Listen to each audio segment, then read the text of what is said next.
Antum cuma bisa melakukan maksiat dalam keadaan antum sedikit mengurangi kepercayaan antum Allah lihat antum. Paham gak nih? Antum kurangi dulu sedikit.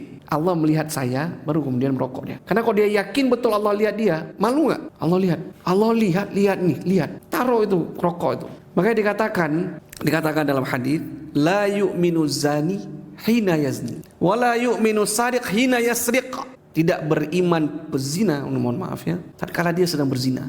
Apa maksudnya? Apakah berzina itu berarti semua kafir? Bukan.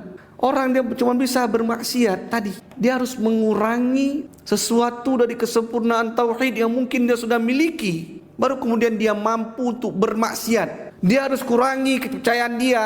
Allah melihat dia, Allah mendengar dia, bahwa Allah akan membangkitkan dia, mempertanyakan apa yang harus dilakukan dari perbuatan-perbuatan maksiat itu. Baru kemudian dia mampu bermaksiat. Kalau dia dalam keadaan yakin betul Allah melihat dia, Allah mendengar ucapan dia, Allah akan